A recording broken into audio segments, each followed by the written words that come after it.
Welcome back to the Side Chat Podcast. This is our second question and answer. We did the first one back on the weekend of July 4th, and that seemed to go pretty well. So we thought we'd do our second one, which is now middle September. And you guys submitted a lot of naval questions, which is kind of I guess we're all sick of ground forces already, and we want to move on. But to start right now with the first question is from FIT Fighter Interception. When naval ships come out on War Thunder, do you think that players could have a carrier and other players can land on it to refuel and rearm? No, Yeah, I thought about no. that, and like the problem is right now in ground forces, the smashing success that ground forces has been.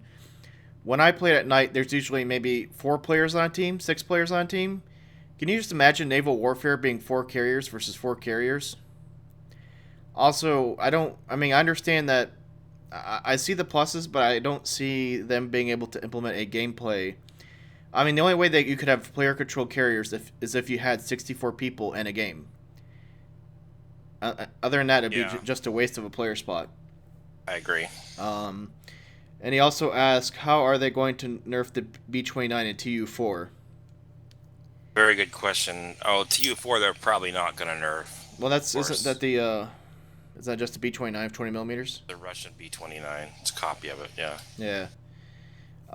Those things are going to run away. That's why they're probably going to be seeing shit like sabers. as they should.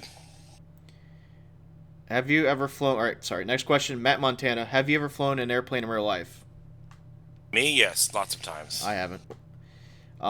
What airplanes have you flown? Because I know that's probably a question that's going to be up sooner or later. Let's see. Cessna's the biggest airplane I've flown by myself has probably been a Beech King Air. That's it.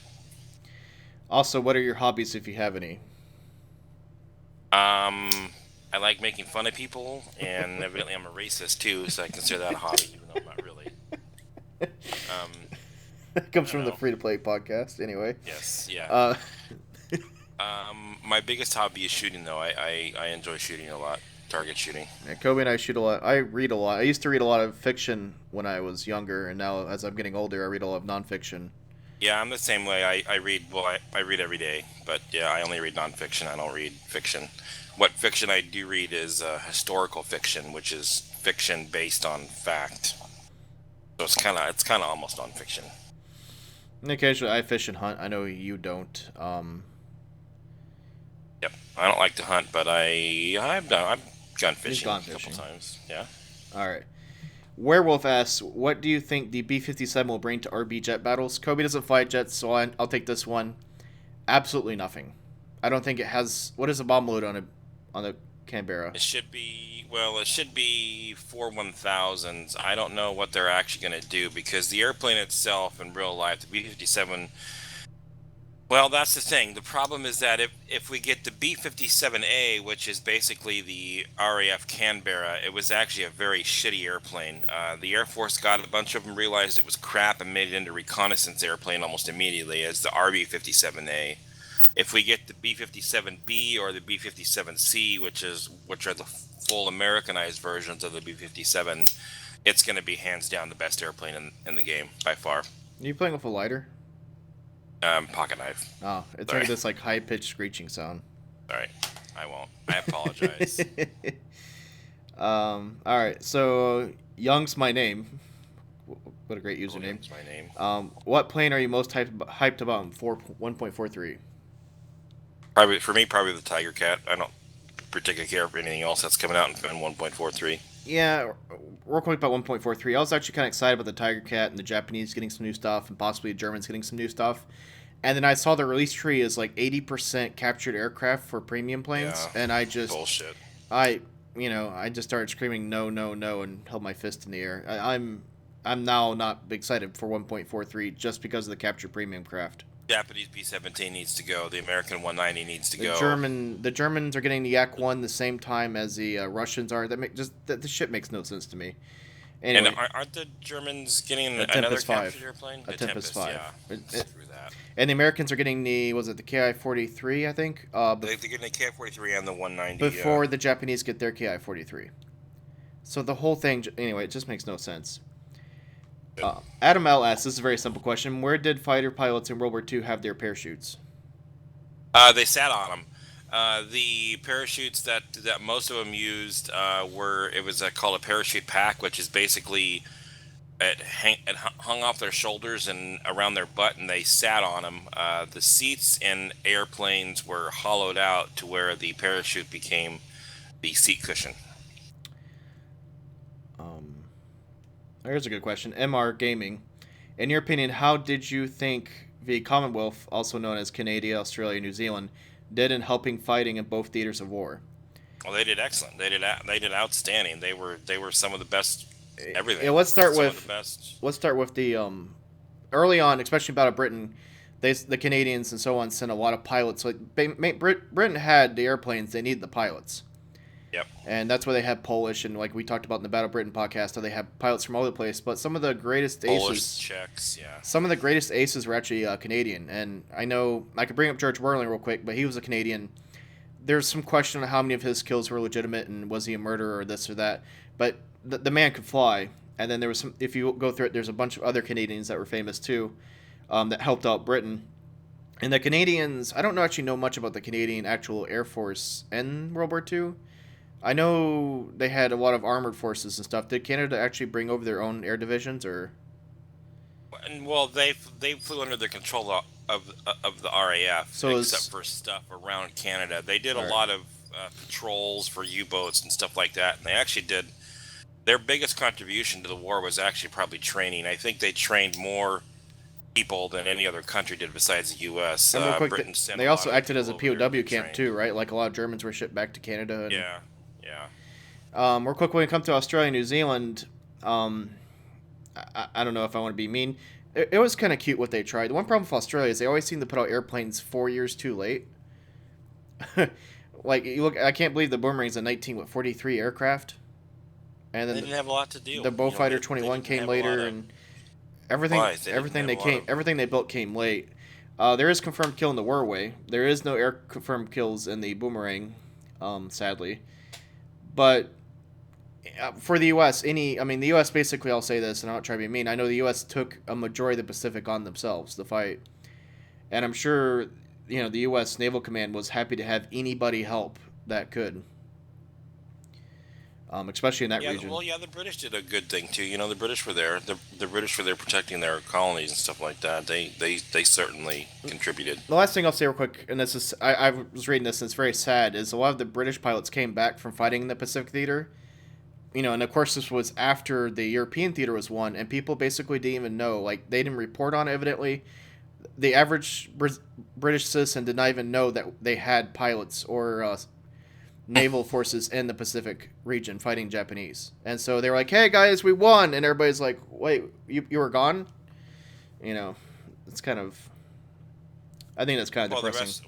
Yeah, and the rest of the war was pretty close to home for them, so that I'm sure. Absolutely, and they were just happy that Hitler was gone. They gave Yeah. no crap about Tojo. The Flying Dutchman asked, "How do you think that War Thunder is going to fix overpowered, way too high tier bomber? Also with the upcoming B-29-2U4. I know there's They're a not ton gonna. of concern. They're not gonna fix it. All The right. way it is, man. I asked in the dev or the community question answer session, like, what are they going to do to fix the B-17s and B-24s? And some of them would admit that there was kind of a problem, but I know a lot of the devs fly these stupid aircraft and love them. I've actually seen some of the quote unquote Gaijin employees in game before. I saw one guy, I'm not going to name him, tried to do a split S with his B-17 with a Tempest, and he broke his wings off and died. But, these guys, from the most part I get from Gaijin, is they don't feel that there's a problem with these things. The few devs that I actually got a straight answer out of, they said the long-term fix is to be adding, basically, they're going to be adding new damage models to the airplane, so the airplane's going to have more things to break off. And so, like, instead of just a wing being a wing, there's actually going to be wing spars and more stuff in it, so that, like, 30% of the wing is actually critical, but 70% of the wing is empty space, like a real wing. So when they add more stuff to B-17, the B-17 will have more things to break instead of just a tail and wings. So the way they're going to fix bombers is to make the damage models better. But that's probably not going to come until maybe 1.47, 1.49. So we could be looking at a whole nother year of this bomber spam. Wow. Yeah. Everything Gaijin does is slow. I mean, that's the problem. We see the problem as, playing the game. and there won't be a fix sometimes between 8 to 15 months. So unfortunately, that's just the reality. I guess very good question. Razor Wolf asks, if you could fly one plane from World War II today, completely armed, what would you fly and why? Well, fly to do what? Just to what? Just to have it as a toy? Completely Or armed. So I'm guessing he means like going to war. probably P-47. I was gonna say the same thing. 850s, rockets, bombs. Let that freight train loose.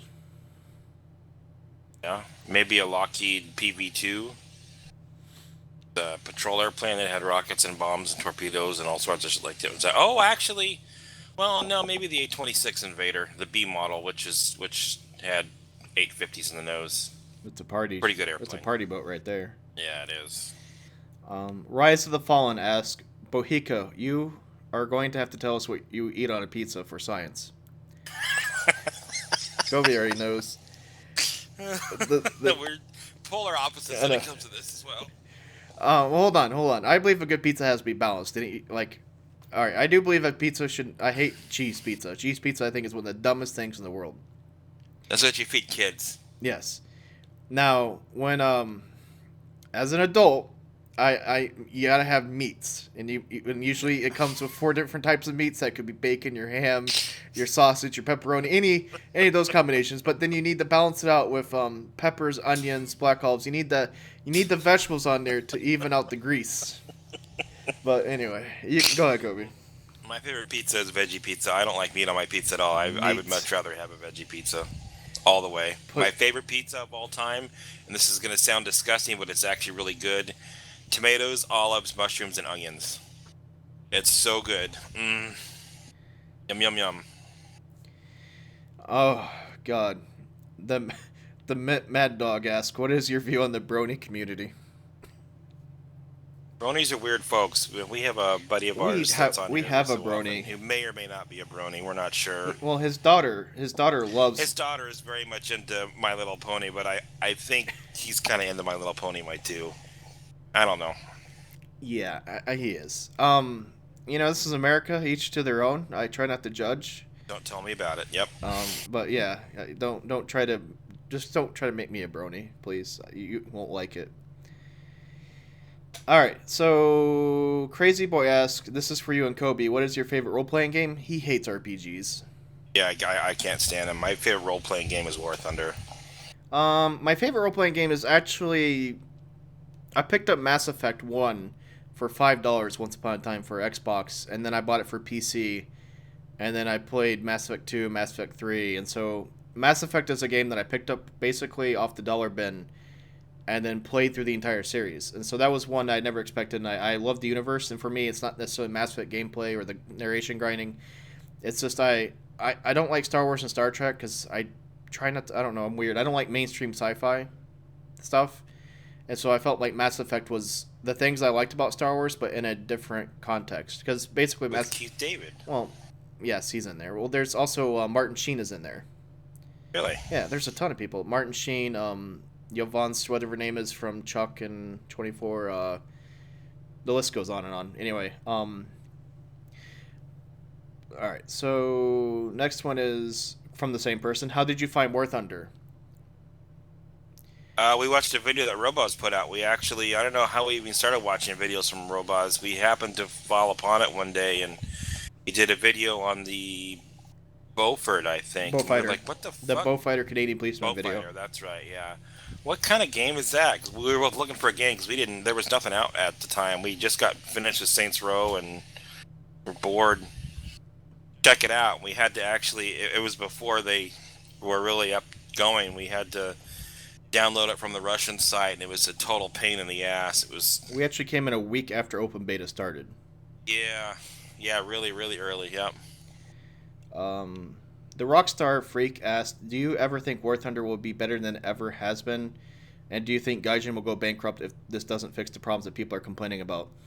That's a two-step question. I don't know. Honestly. There's a couple problems, and I kind of went over this in the free-to-play gameplay. Like, the elitist type sim player came in very early with War Thunder with a lot of hopes and dreams. And I'd say roughly about 70% of that community has left the game. Yeah. And so you're going to lose a lot of the contributions from the people who put in a lot of work for historical accuracy, for bug reports, and so on. They were the community that was trying to help Gaijin, and they kind of felt like, or say that Gaijin kind of fed the hand that, or had, bit the hand that was feeding them. So, but a lot of the base work has been done for this game, and all they really need to do is go through quality assurance teams Yeah, and they just need to polish it. and polish it and clean up the flight models and clean up the Yep. bugs and clean up the bad spawns and clean up the damage models and clean up the hit registration and clean up the matchmaker. And I know it sounds like a lot of work, but all the hard work and all the programming is done. You just need to go through everything with a fine-tooth comb. And for Christ's sake, listen to the people that are paying your bills. I do not think Gaijin will go bankrupt. I will say this real quick. A lot of people think that Gaijin's a small studio. They aren't. They're actually a Russian publisher. And if you go to their website, they have a whole list of games that they publish. And I know they sank a lot of money into War Thunder. I think they made back enough money on War Thunder where they probably are paying their bills right now, at least. I think if they keep War Thunder going on for 5 years with the numbers, like right now it's at 27,000. I have it up on my screen right now. They're at 27,000 players on a Saturday evening, U.S. time. To me, a multi... I know that the game I used to play, one developer said that if you hit under 12,000 people a day, there's no way you can pay your server bills. So, to me, they have to keep above that 15 to 20,000 person mark to keep the doors open. If it goes under that, they're not going to have any profit, and they're going to probably shut down the program. But I don't think Gaijin's going anywhere. I think they have enough other studios underneath them that make products, and they'll just keep publishing. So, I don't think the snail is going anywhere. Nick, I'm going to butcher your name, oh God. Nick Binney. We're going to call you Nick Binney. Hi, Nick Binney. What is your favorite game, and what was your favorite game as a child? PC game or just game in general? Let's go PC game.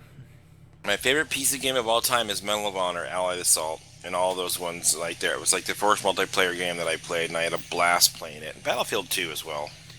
I played a lot of games from when I was a wee boy to now, and one that I always enjoyed just because I'll say this is before Xbox had came around really, the LAN technology or Xbox Live, was Battlefield 1942. It was like the first kind of real, I'll call it sandbox game. It was a game that if you happened to come upon some pirated keys, you could put it on almost any computer and then have 6 or 8 friends at your house playing, a LAN game that was pretty sweet. So, it was the first kind of dogfighting game we had, and it was, this and that. And then we play online.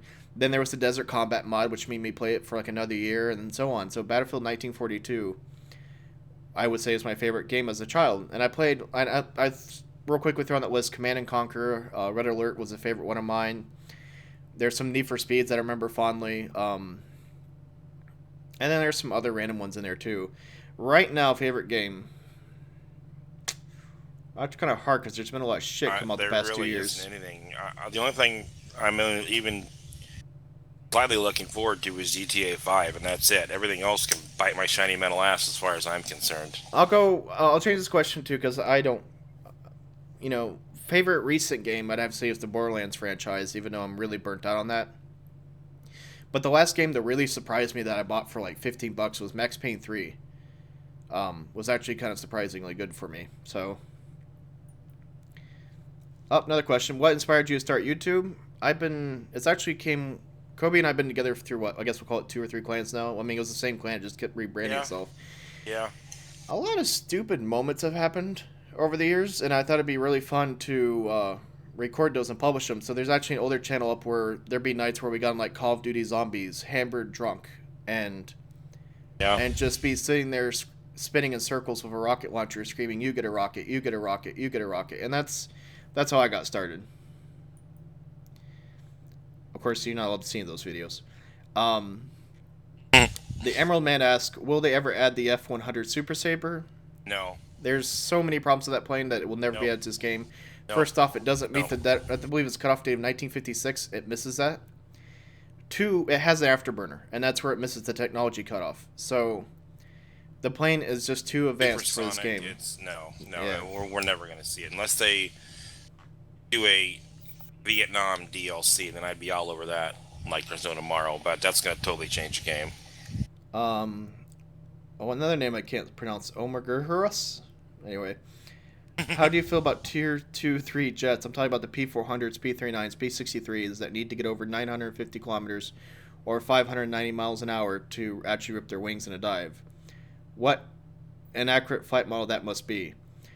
Real quick, I want to explain this too. One problem with War Thunder right now, and they've been slowly adding this into certain planes, but not all of them, is we need to, and we've done this in one older podcast, but let's retouch on this. Planes don't typically just shred a wing off.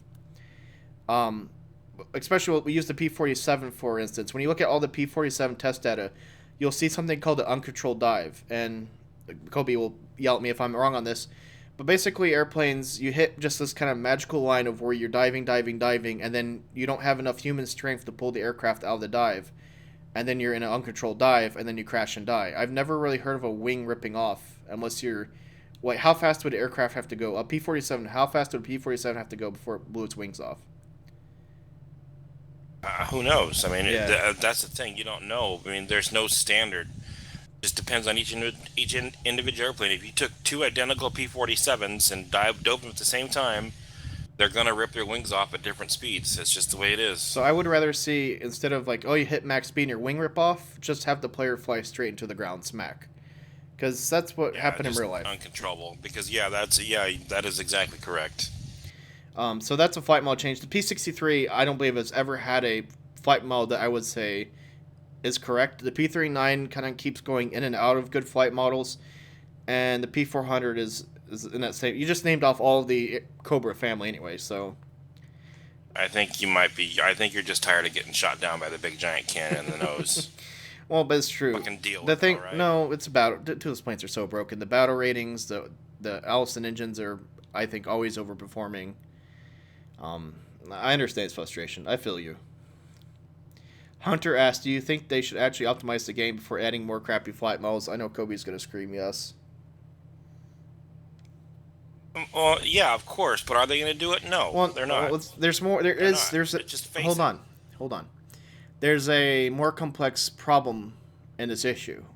Because I've talked to somebody, I won't name him, who talked about how basically, and this is to my understanding, so if I'm wrong, but to my understanding is that every time they do a new build like 1.41, 1.43, so on, they try to make improvements to their actual game engine, and every time they change something in the game engine, all the flight models have to be readjusted to that, which is why you have random things breaking, like the thermodynamics of the 109s keep changing.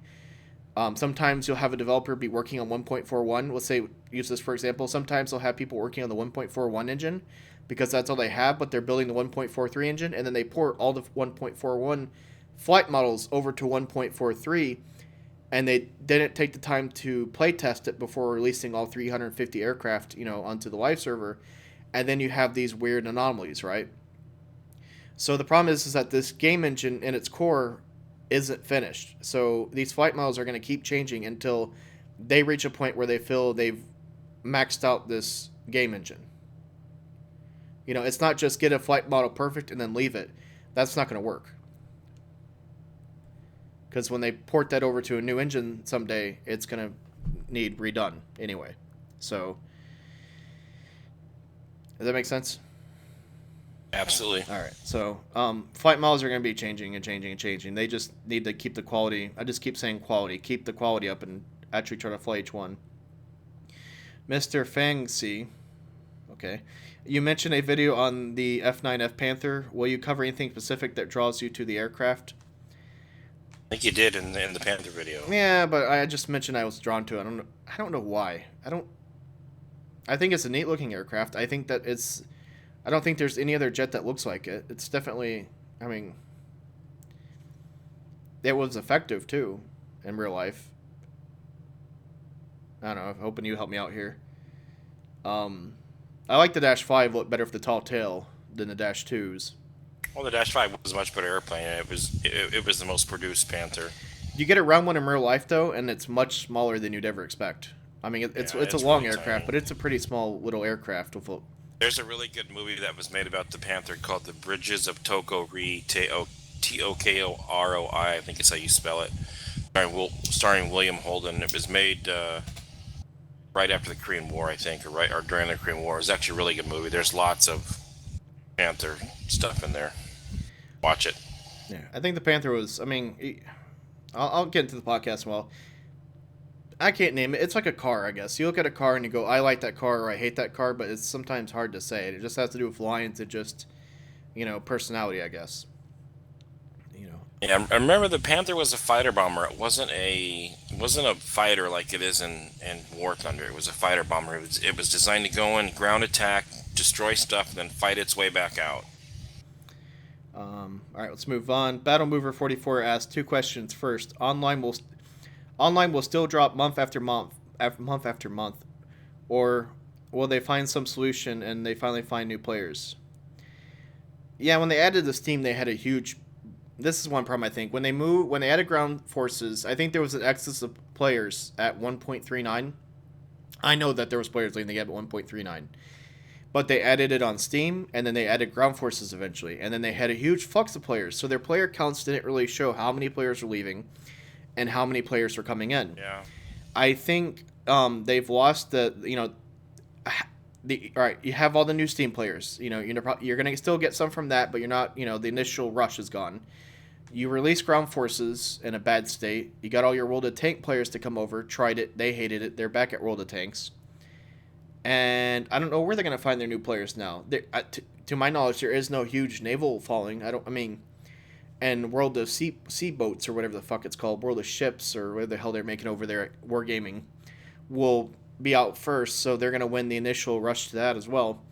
So I don't know where they're gonna find new players. They're just gonna have to do things, fill the promises that they made to the old players to try and bring them back. And and this game can still grow. The gaming industry is huge. There's tons of players you can get. You just have to have a product that draws them in.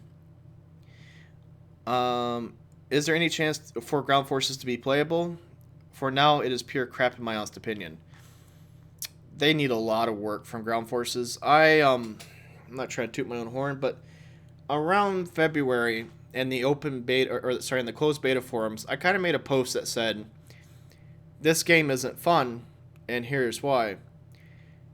And I talked about the spawn camping, about the just how the Germans and this and that, and I was flamed up. Well, I was flamed to hell because the hype train was in full effect, and they're like, there's no way guys you can mess this up, and well, yeah, they did.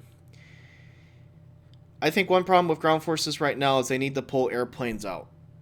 It is, and I do it too because I'm guilty, but I have to use a bomber and Ground Forces to stop the Russians from killing me because. There's too many things, and I don't call it Russian bias. I just call it shitty game making, where you have Russian tank destroyers have 2 spawns while the German ones get 1. That's bullshit. That's 2 lives versus 1 life. Of course, the Russians going to win every time. You have some Russian tanks that are overperforming and some German tanks that aren't, and that's bullshit. And then some of the things the Germans keep getting screwed over for is there's tanks that have served at the Battle of Normandy that are fighting Russian post-war tanks. That's bullshit. And that's why Ground Forces, that's one of the reasons Ground Forces isn't fun. 2, the maps aren't big enough. They should have had more than 2 or 3 maps on initial release that were much better than this. They just fucked it up. And so, we're sitting here at September, and I didn't think it would take them this long to do what? They added 1 map, they've added destructible trees, and a few penetration fixes. What the fuck are they doing? When it comes to Ground Forces, it's like they disappeared. Yeah, so I'll stop that rant. But I'm very disappointed in Ground Forces. Lutzko Higglesworth, sorry, that's a funny name. Will you be doing videos with Bismarck again? They were really funny. I plan on it. Bismarck's focus right now is IL-2 Battle of Stalingrad, and he's back in college, so I know he's busy. Of course, he has a channel over there, so people keep asking me like, when are you gonna do another video with Bismarck? Well, I'm sure we'll do videos again in the future, but he does have his own channel, guys, so. Be sure to subscribe to that. I'm actually trying to talk him into playing a game called Fibbage right now with us, because I think that'll be hilarious. It's a party game. But I'm sure future down the line, he's actually in our Star Citizen squadron. I'm sure we'll be doing tons of content with him down the future. Just right now, he's into Battle of Stalingrad at the moment. Toten Kopvan 14. Do you think Sorry, do you like the hydroplanes and flying boats in War Thunder? Are you excited for the H8K family? Emily family. I wish that there were more float planes and more flying boats in War Thunder. I really, really, really want like the Sunderland to come out and the Martin Mariner to come out. Tornado. Yeah, yeah, welcome them with open arms. I like hitting stuff with a pontoon in the face, and I just wish that there was more. I just wish that they were more effective. I wish that there were proper fighter escorts and there was, just better overall and conditions anybody for from the float Gaijin's listening planes. to this and hasn't hit the close button because I've been kind of harsh in this podcast, but after the week we've had in War Thunder, I have to be. You want to be really cool. You want to get a lot of people's attention. You want to put this on a trailer.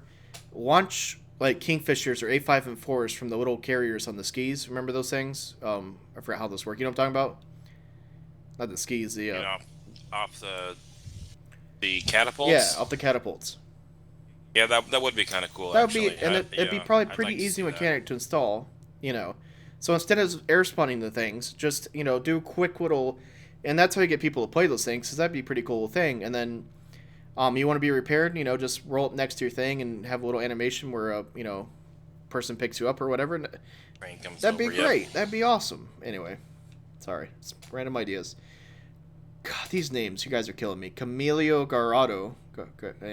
Sorry, I'm sorry. That's probably not your name at all.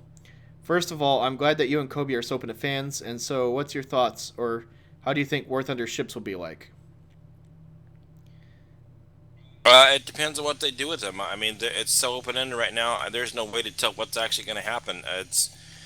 I don't know. I personally, the only part of the ships I'm looking forward to are like PT boats and patrol boats and the small destroyers and stuff like that. The battleships and stuff like that.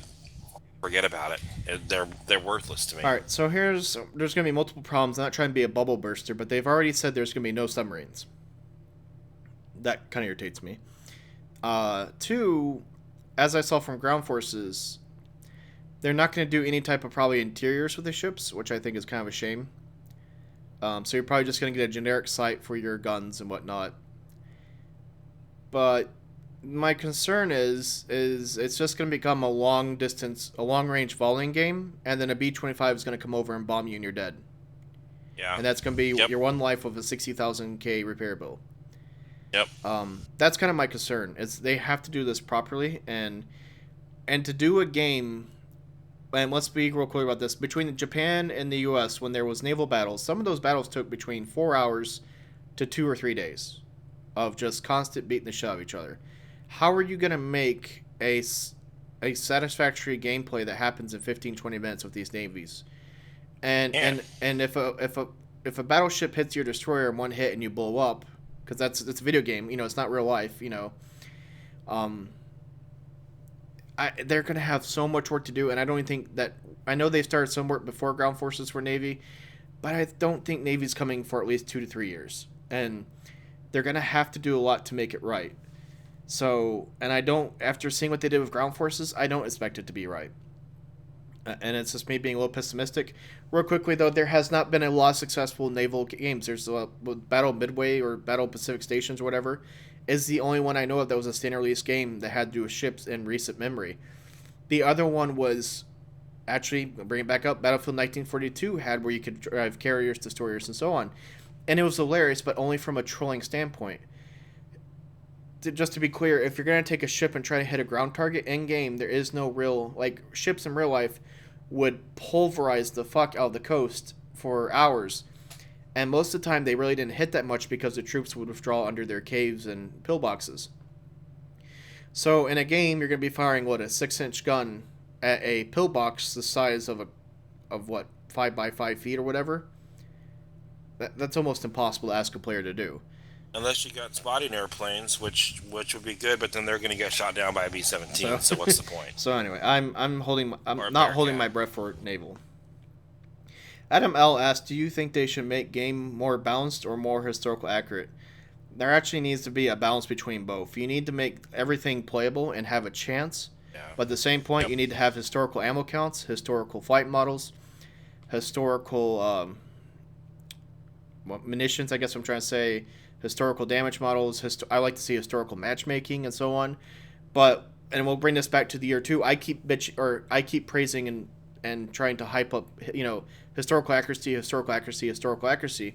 But when it comes to things like the year two in the last patch, and I put this video in the 1.413 patch, and I kind of got some harsh feedback on saying, well, look, they buffed the year two so it can take off with its bomb load.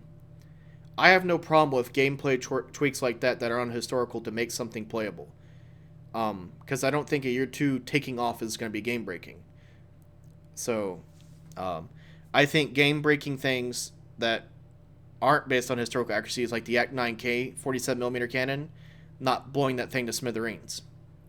That thing should be a ground attack only aircraft, because look up the stories in real life about the Act 9K if you're not familiar with it. That is a plane that is breaking all historical accuracies, and it's also game breaking. So, there needs to be balance. And we are getting towards the end of these. Lonnie Robinson asked, what are your thoughts of the upcoming armored warfare game like World of Tanks, but modern or something different? You probably never heard of this. Yeah, I don't even Somebody sent me a link to it a few months ago. I signed up for the beta. I've never heard a thing since I signed up for it. It looks kind of shitty to me right now in the early stages of development. I'll try to hop in. Maybe I'll put up some footage of it, depending on what it's like, if it's worth my time and your guys' time. But I did sign up for the beta, and I'm just gonna see what it's like. No word yet, yeah, though? Not much. I haven't got any emails saying it's open or anything.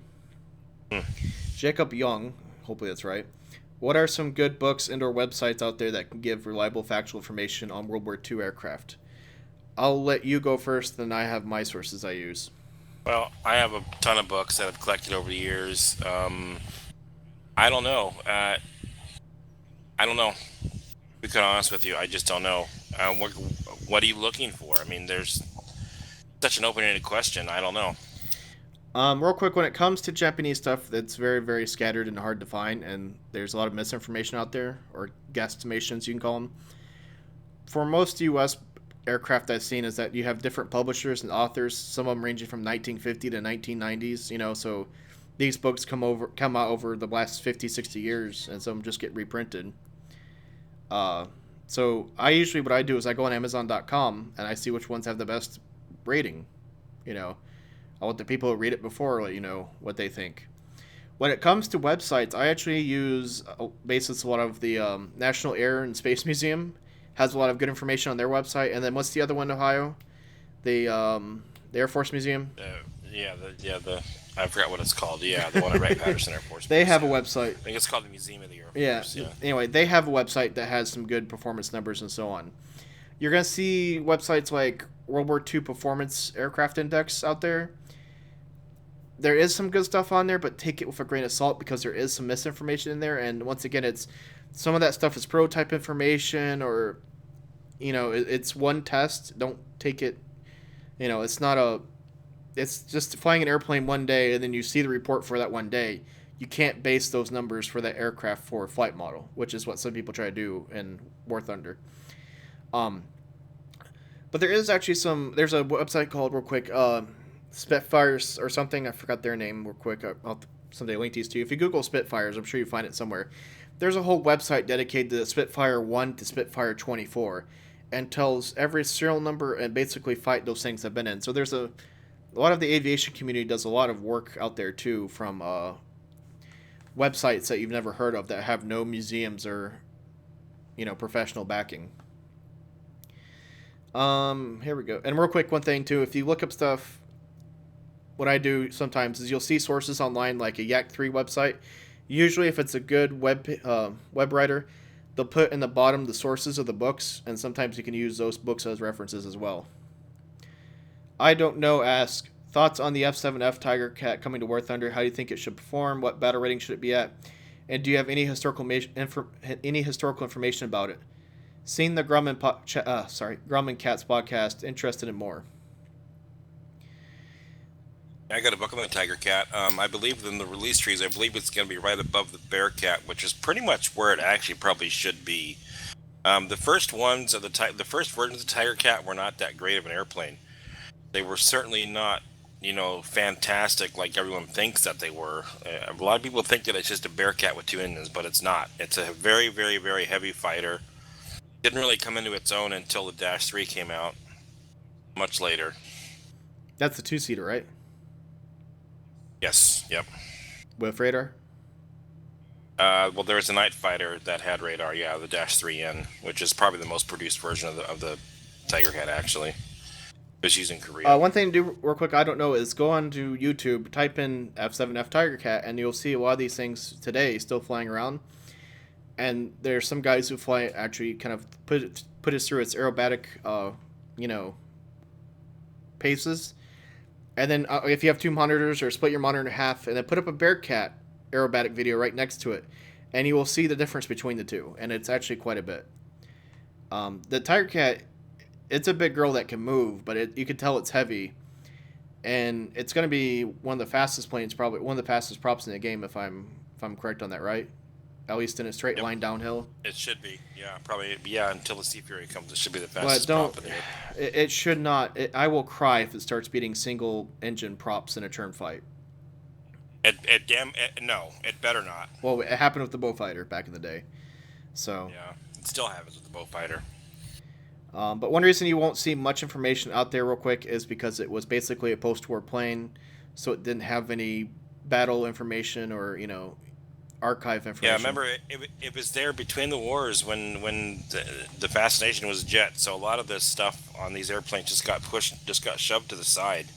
There's actually very little information on them compared to other airplanes from the same time period. Mishka asks, question for podcast, what games are you looking forward to playing in the future? I'll let you go real quick because you're going to scream. GTA 5. That's really it. Maybe The Division. I don't know. It kind of got burned on the whole Watch Dogs thing with Ubisoft. I don't know. GTA 5 for sure. Absolutely. GTA 5 will probably become a featured... we're idiots. So yeah, GTA 5 will be on the channel quite a bit. Yeah. Yeah, you want to see some fails, wait until we get a hold of GTA 5. And then some of the games I'm looking forward to in the future. Besides that, I'm waiting to see how Evolve looks. I'm probably not going to buy that on release. I liked Left 4 Dead 2. I want to know what they did with Evolve and if it's going to be worthwhile. My mind's going blank because there's actually not that much. There's a few like indie games out there. One's called Next Car Game. I'm looking at seeing how that team does. Yeah. I'm sick of early access games right now because they're failing. Or at least the ones I bought into are failing. As you saw, Star Citizen's a game that we've all bought into. We're waiting to see how that turns out. So, that's another early access game. I'm trying to think of any AAA title that's actually exciting. GTA 5, that's it. This year has been the year of delays, and I've just kind of stopped caring. Rainbow Six is a new one that I'm looking at, but I've been burdened so bad on the past 3 Ubisoft games I bought that I'm actually just kind of waiting to see. So I'm kind of at that point where I'm just a critic and, waiting to see. I'll probably pick up the new Saints Row when it goes for sale for $5 and so on, but yeah, I can't see me buying too many games at full price. The whole thing versus the devil is gonna be good price. All right, and all right. So we got a few questions left. Let's wrap this up. Finish strong. Hablin asks, "Are you excited about the new machine gun sounds? What do you think of them?" I could care less, to be quite honest. The old guns sounded like crap. I still think that the M2 Brownings are way off on the way they sound. There's a good video on YouTube if you look it up of a P40 on a test range in New Zealand that firing him at an air show. The Browning 50 cal has quite a bit of beef to it, and in a game you don't feel like that. I'm glad the Shavoks are getting rid of that sound that they had, but there's a lot of bass. There's it sounds like the dubstep gun from Saints Row when you're firing the Shavoks. It sounds like.